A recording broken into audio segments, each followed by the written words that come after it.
तो आगे हमको मन को जीतने में आसानी होगी। तो 8 पहर का मतलब क्या है, उसमें ही चित्त रखना, रात दिन भजन का चिंतन मन में रखना।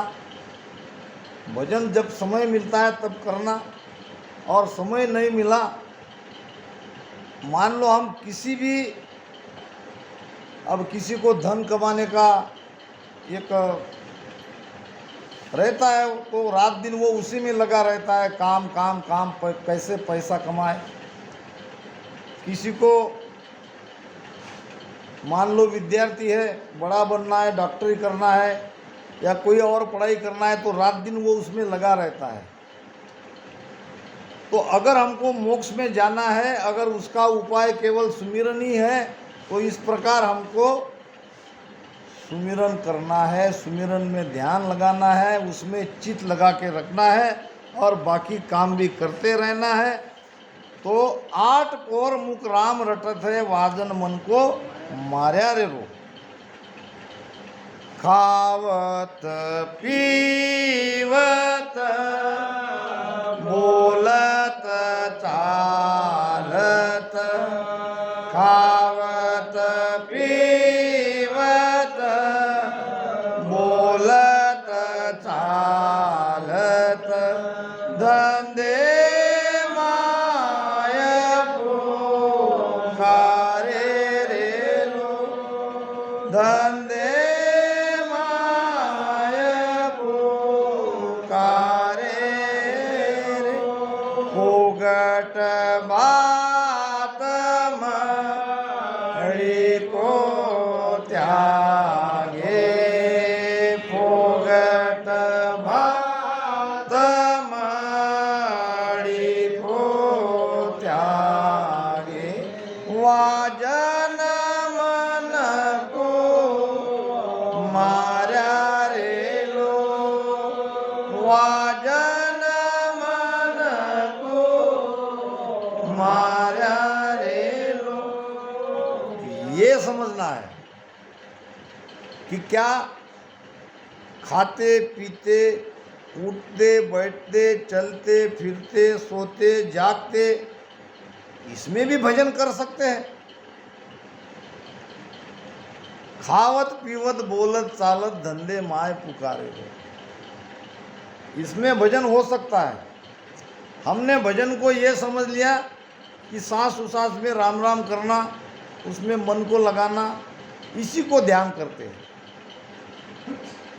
ध्यान का मतलब क्या है, मन को एकाग्र करना किसी भी चीज पर। आप खाते हुए भी ध्यान कर सकते हो। अगर खाने में ही आपका मन है, थाली सामने है और भोजन करते समय आप मन की स्थिति पर ध्यान देना, नहीं देते हो तो आज से देना। अगर आपका मन पूरी तरह से खाने में है तो वो आपका ध्यान हो गया। जरूर वो ध्यान उस देश का नहीं है, मगर मन को ध्यान करने की आदत हो रही है। खाने में ध्यान रखो, जब खाते हो तो केवल खाने में ही ध्यान रखो। आगे ये मन आपको बहुत मदद करेगा भजन करने में, अनुभव की बात बता रहा हूं। खावत पीवत, खाते हुए, पीते हुए, बोलते हुए, यानी जो भी काम करते हो वो एकाग्रता से करो, उसमें मन को भटकने मत दो। कहीं भी आपको सुमधुर संगीत सुनाई दे रहा है तो उसमें मन को लगाओ। कितनी देर तक आप मन को ध्यान में लगा सको, वो भी एक ध्यान है। ओशो ने कहा है, छोटी छोटी चीज़ों में आप ध्यान कर सकते हो। अगर मन को यह आदत हो गई तो उस मन को सांसों सांस में राम राम सुमिरन करने में कोई कठिनाई नहीं आएगी, क्योंकि उसको ध्यान करने की आदत है, क्योंकि उस मन को किसी एक वस्तु पे टिकने की आदत आपने डाली है। और वो बगावत नहीं करेगा, वो मन नहीं भटकेगा। हम मन को एकदम से ले आते हैं और सांसों सांस में बैठा देते हैं, वो तो वहाँ से हटने की कोशिश करता ही है। तो आप ये भी प्रयोग करो, बोलत चालत खावत पीवत धंधे माए पुकारे रे। यानी धंधा कर रहे हो तो उसमें मन को एकाग्र रखो, उस मन को किसी इधर उधर मत जाने दो। खेती किसानी कर रहे हो, नौकरी कर रहे हो तो उसमें पूरी तरह से मन को लगा के करो। कोई भी काम करते हो तो उसमें मन लगा हुआ रहना चाहिए। यहाँ अगर मन भटका हुआ है तो वो भजन में भी भटकेगा। अगर यहाँ हम उसको एकाग्र कर रहे हैं तो उसको भजन में लाने में, एकाग्र करने में कोई कठिनाई नहीं आएगी। नहीं तो शब्दशः अर्थ अगर देखेंगे तो ये हो ही नहीं सकता। सत्संग का मतलब वही है कि इसको खोजो, इसके भीतर के रहस्य को समझो। बहुत पुरानी कथा याद आ गई। एक कोई धनवान सेठ था और काफ़ी धन उसने कमाया था। मन में आया कि भगवान का एक मंदिर बना दे। काफ़ी पैसा था, मंदिर बन गया और मंदिर की व्यवस्था भी पूरी तरह से होने लगी। अब उस धनवान सेठ को मन में आया कि आज तो ठीक है, कल अगर मैं रहूं न रहूं तो मंदिर की व्यवस्था सुचारू रूप से चलना चाहिए। इसलिए उसने कुछ धन जमीन में गाड़ दिया और मंदिर पे एक तख्ती पे लिख दिया। क्या लिखा कि दिवाली के दिन दोपहर 12 बजे 25,000 सोने की अशरफी कलश में सुरक्षित रखी है। अब लोग आते, देखते, पढ़ते। अब लोगों को क्या, अपना काम कर लिया, मंदिर के दर्शन कर लिए, प्रसाद ले लिया, निकले। क्योंकि वो मंदिर किसी की मिल्कियत का था, है भी तो अपने को थोड़ी मिलने वाला है, इसलिए लोग ज़्यादा ध्यान नहीं देते थे। अब दूसरी तीसरी पीढ़ी वाले, उसी धनवान सेठ के परिवार वाले गरीब बन गए। आगे तो इतनी दशा खराब हो गई, पैसे पैसे के लिए मोहताज थे। फिर उन्होंने भी लिखा हुआ पढ़ा कि अगर हमारे पूर्वज ने, जिन्होंने मंदिर बनाया है, 25,000 सोने की मुद्राएं अगर छिपा के रखी है तो हम कलश को तोड़ देंगे और अपना काम करके अगर बचे तो दोबारा मंदिर बना लेंगे, नहीं तो वैसे भी तो हमारा ही है मंदिर भी, भगवान भी हमारे ही है। तो सबने मीटिंग करके उस मंदिर को तुड़वा दिया। अब एक एक ईंट देख लिया, मगर एक 25,000 मुद्राएं क्या, एक पैसा भी नहीं मिला कहीं से। अब मंदिर टूट गया। गांव में लोग तरह तरह की बातें करने लगे, ये नुकसान अलग, धन कुछ भी नहीं मिला, दुख कोई दूर नहीं हुआ, ये परेशानी अलग। अब एक कोई संत आए, संत ने जब ये सुना तो आया वहाँ पे। उन्होंने कहा कि आप लोगों ने गलती किया, ये मंदिर को तोड़ना नहीं चाहिए था। अब क्या करें, हमको पैसे की ज़रूरत थी और हमारे पूर्वज ने लिखा भी था,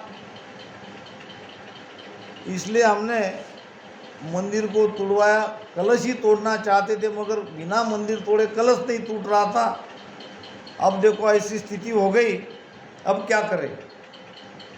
तो संत ने कहा एक उपाय है, इस मंदिर में 25,000 स्वर्ण मुद्राएं है और आपको मिल सकती है, फिर बताओ क्या करें। दोबारा आपको मंदिर बांधना पड़ेगा, जैसा है वैसा करो।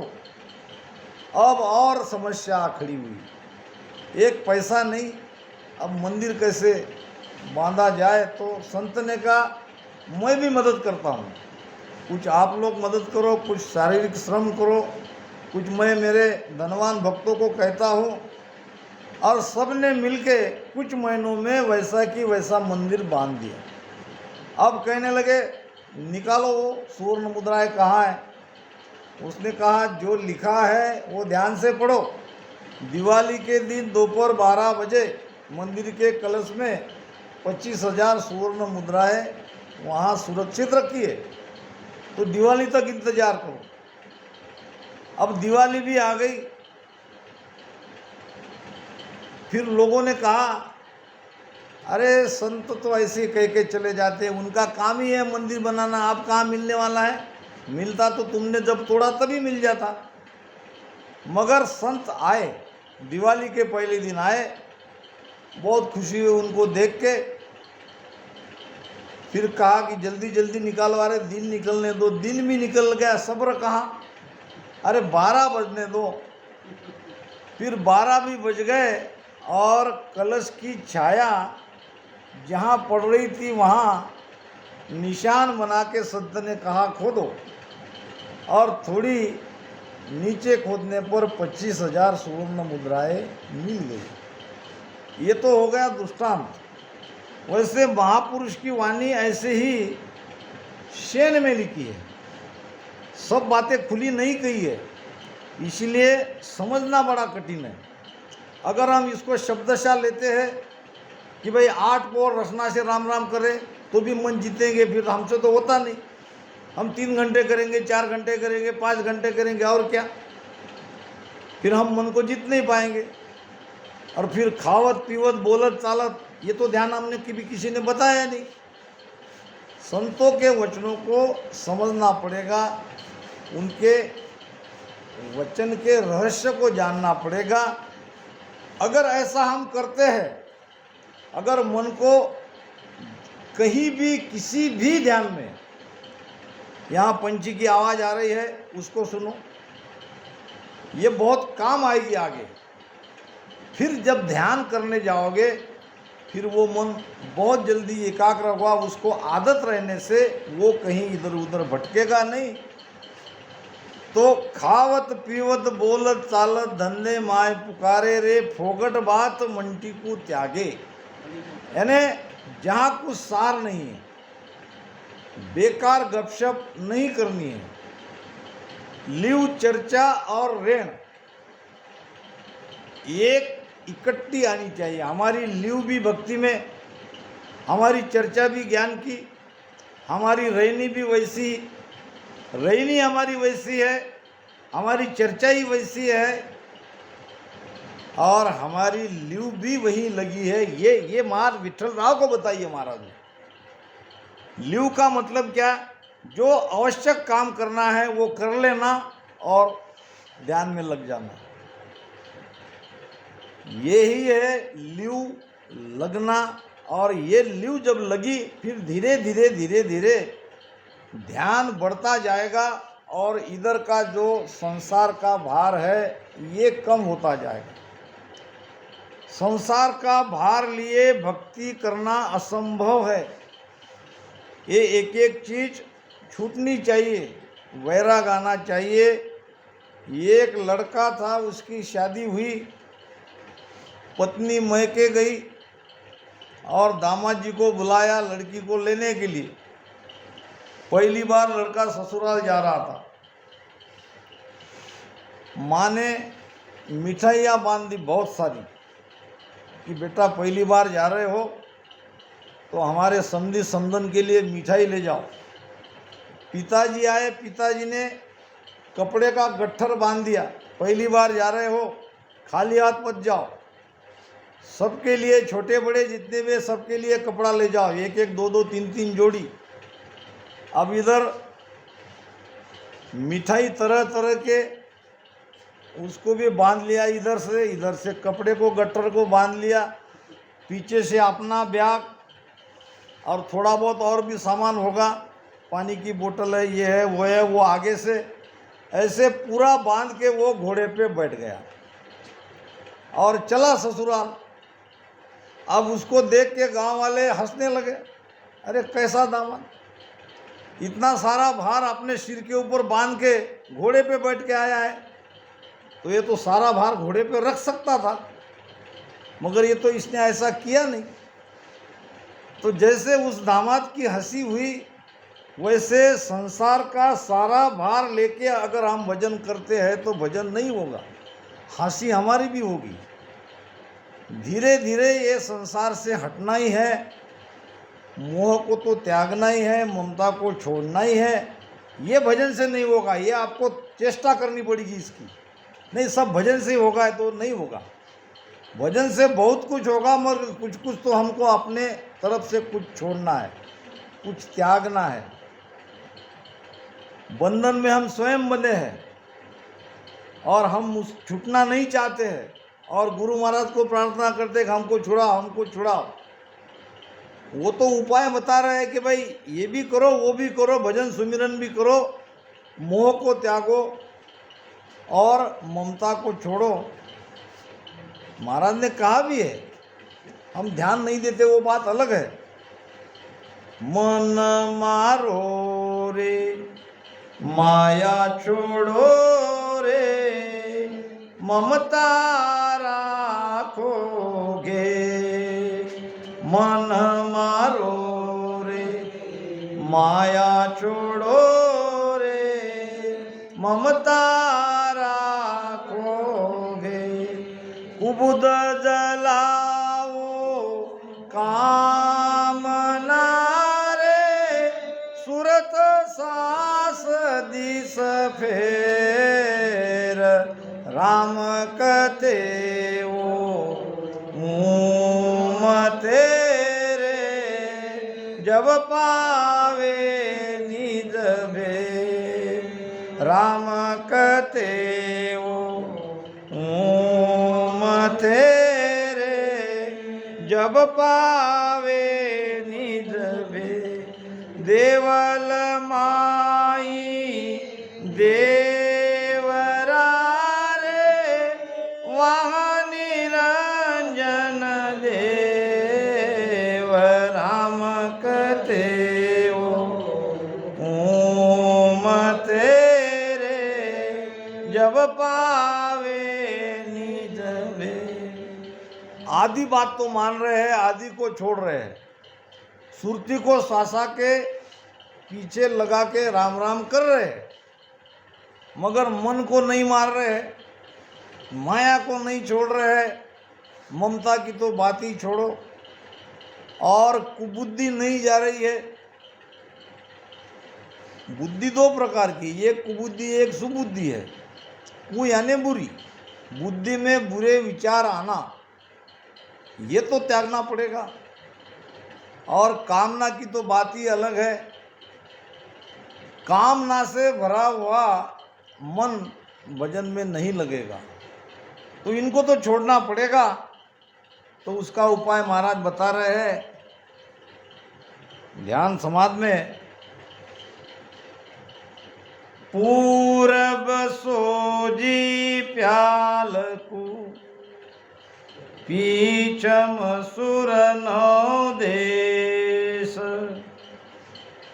धामा बिच सुख राम के, न्यारा वे नर बेस। पूरब सोजी पयाल को और पीछम सुर 9 देश। अब ये 9 देश क्या है? पहले तो 12 कमल हमको बताया गया है। अब महाराज कह रहे कि पूरब से जब पाताल में जाते हैं तो वहाँ 9 स्थान महत्वपूर्ण है। यानी इसी ध्यान समाधि में बात आई है कि 3 चौवटा राग हुए, दोया ज्ञान विचार, और छठे में सुखराम कहे सब तत् छानन हार। ज्ञान का विचार 2 जगह है, चौहटा यानी चौरा। 3 चौहटा राग हुए। ये 3 क्या? कंठ, हृदय, मध्य। राग होने का मतलब ये एक रास्ता है, रास्ते से जाना पड़ता है, उसमें उतना अटकना नहीं है। दोया ज्ञान विचार, ये जो नीचे वाले 2 कमल है, नाभि और नाभि के नीचे का ब्रह्मा, यहाँ है भेद। और यहाँ भजन करोगे तो यहीं से वो रास्ता खुलता है पीछम का। और निरंतर जगाने की विधि भी महाराज ने यही बताई है, और वो बताया है विठल राव के संवाद में। ध्यान से निरंतर जगाने की विधि को सुनो। अगर निरंतर नहीं जगा तो अमरलोक नहीं जाओगे। निरंतर नहीं जगा तो मनुष्य जन्म भी नहीं मिलेगा। वो राम राम कर रहे, ये इसका क्या होगा? इसका लाभ होगा। ये जो हम राम राम कर रहे हैं, कोई भेद से कर रहे हैं, कोई बिना भेद से कर रहे हैं, कोई कहीं व्यर्थ नहीं जाएगा। 84 मिलेगी। 84 के बाद जो मनुष्य शरीर मिलेगा उसमें आपको ये सद्गुरु मिलेंगे, सत्सबद निरंतर जगाने वाले। इसका पुण्य जो बनेगा ये तब काम आएगा, मगर 84 नहीं कटेगी। इसी जन्म में अगर कुदरत कला निरंतर जगा लेते हो तो दोबारा मनुष्य शरीर पाने के हकदार हम अभी बन गए। तो किसको मनुष्य शरीर मिलता है, किसको नहीं मिलता है, ये भी ध्यान में रखो। सारी वाणी में महाराज ने जगह जगह इसका प्रमाण दिया है।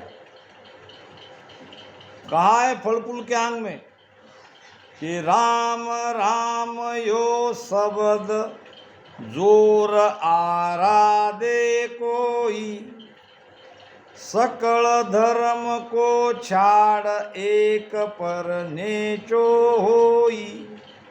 जाका ये फल फूल जन्म अगले नर पावे, रोम रोम ररंकार उलट ब्रह्मंड में जावे। सुख राम ज्ञान वैराग बिन मोकन पोते को, तीमर मद बैराग रे सब हद बेहद का हो। समझो, कोई बेकार नहीं जा रहा है राम राम। दोनों सांस में ले रहे, आती जात में। कोई कहते 20-20 ले। मैं कहता हूँ कि निरंतर जगाने के लिए राम राम ले रहे हैं, वो जब तक नहीं जगेगा तब तक चैन से मत बैठो। राम राम यो शब्द जोर आराधे कोई, जोर से ले रहे हैं, भजन कर रहे हैं बढ़िया तरीके से। सकल धर्म को छाड़, सब धर्म को छोड़ दिए, इसी पर स्थिर हो गए, बड़ी अच्छी बात है। यहाँ तक कि हमारी भक्ति सीमित है तो क्या होगा? जाका ये फल फूल जन्म अगले नर पावे। फल फूल के अंग में 84 लाख योनि के बाद की जन्म की बात हो रही है, सभी मार्ग के। क्या कह रहे हैं अगले जन्म में? फिर 84 लाख योनि भुगतने के बाद तो मनुष्य जन्म मिलना स्वाभाविक है। उस जन्म में रोम रोम ररंकार उलट ब्रह्मांड में जावे। जो चीज़ आपको अभी करनी है, रोम रोम में जो भजन अभी होना है, पीछम के रास्ते से जो अभी जाना है, वो तब जाओगे। तो इतना इंतजार मत करो। निरंतर जगता है, सत्ता गुरु महाराज की चल रही है, केवल समझना पड़ेगा। तो मैं आपको विधि बता रहा हूँ जो राजा विठल राव को महाराज ने बताया था। हालांकि राजा विठल राव ने विधि धारण नहीं की, मगर क्या बढ़िया ज्ञान उसने महाराज को पूछा। अगर उसने ऐसे ऐसे प्रश्न नहीं पूछे होते तो न जाने महाराज का ये ज्ञान हमको मिलता या नहीं मिलता। कि ओ अजपो संग करे सो हम सा जान, रोम मोरट जीवसु धरे बीच में आ, धरे बीच में आन तबे ने अंचर पावे। इन छे के बिन मेल पीठ राख दे न पावे। सुख रामदास ये एकटा मथे नाभ में आ। ओम अजप को संग करे, सो हम सांसा जान। ये है वेद। जो सांस उसास कहे हरिनाम, उसके साथ इस वेद को जोड़ो। अब इसको थोड़ा समझो। ओम क्या है, सोहम क्या है, अजपो क्या है, बीच यानी किसको कहा है, और रोरो ममो क्या है। और ये सब करने के बाद फिर नियंचर जगता है, और नियंचर जगने के बाद ही पिचम के रास्ते से जाएंगे। और महाराज कह रहे हैं इन छक के बिन मेल, छह नाम छः, इन छह चीज़ों का इकट्ठा मेल किए बिगर पीट रहा कदे न पावे। तो अब ये छह चीज़ क्या है ये समझना है। पहले रकार मकार जीभ से रटन करना। राम में रकार और मकार दोनों आ रहा है और जीभ से हम रटन कर रहे हैं। अब सोहम श्वासा को जानो। सोहम श्वासा क्या है? जो भीतर जाती है वो है सोहम श्वासा, जिससे बोलते हैं वो है ओम। अब ये ओम सोम श्वासा को जानो, समझो। जितनी गहरी श्वासा भीतर जा सकती है उतनी गहरी लो और उसको वापस यानी बाहर निकालो राम राम करते करते। ये हो गए 5।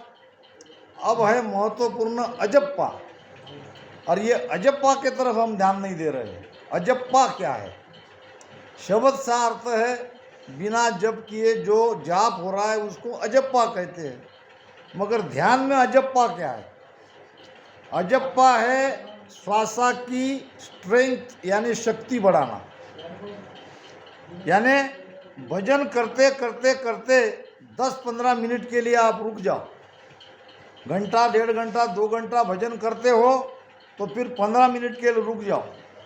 श्वासा को धीमी होने दो, और वो धीमी होने वाली श्वासा बड़ी तेजी से, बड़ी ताकत से वो नीचे जहाँ पिचम का रास्ता खुलता है वहाँ प्रेशर करती है। श्वासा को धीमी करने का मतलब ये है अजप्पा, जो हम नहीं कर रहे। हम खूब दोनों श्वास में रगड़ कर रहे हैं, उसमें मन भी लगा रहे, सुरती भी लगा रहे, नहीं कर रहे तो अजप्पा नहीं कर रहे। और इसलिए नहीं कर रहे कि अजप्पा के बारे में हम जानते नहीं हैं। कबीर साहब के बारे में इसका प्रमाण आएगा। श्वासा को शांत यानी एकदम ज़्यादा क्या कहते हैं, हम जोर से खींचते हैं छोड़ते हैं, इसको थोड़ा धीमा होने दो। जब भजन करने के बाद ये श्वासा धीमी हो जाएगी तो उसकी ताकत दुगनी चौगुनी बढ़ेगी और वो नीचे प्रेशर देके पिचम का रास्ता खोल देगी। और ये सब धरे बीच में आने का मतलब ये नाभि है, सेंटर पॉइंट। नाभि में ही ध्यान करना है। पहले ही कहा है कि 3 चौवटा राग हुए। ये तो एक हमारी रीत है। रसना से राम राम करते करते हम ज़्यादा कंठ में अटक जाते हैं, ज़्यादा नाभि में अटक जाइए, हृदय में अटक जाते हैं। कोई अटकने की जरूरत नहीं, राम राम करते रहो। अब बहुत लोग पूछते हैं कि हमारा मन नहीं लगता, तो मन को ध्यान में लगाने का आसान उपाय तो महाराज ने सुखविलास ग्रंथ में बताया है, और वो हम उपाय करते नहीं। अब करते नहीं, या तो हमने कभी सुना नहीं होगा सत्संग में, या हमने पढ़ा है तो उस पर ध्यान नहीं दिया होगा। बड़ी आसानी से सारी बातें बड़ी सहजता से मैं आपके सामने रख रहा हूँ। एक एक चीज़ इसलिए कह रहा हूँ ढूंढ ढूंढ के कि आपके काम आ जाए। देखो गुरु महाराज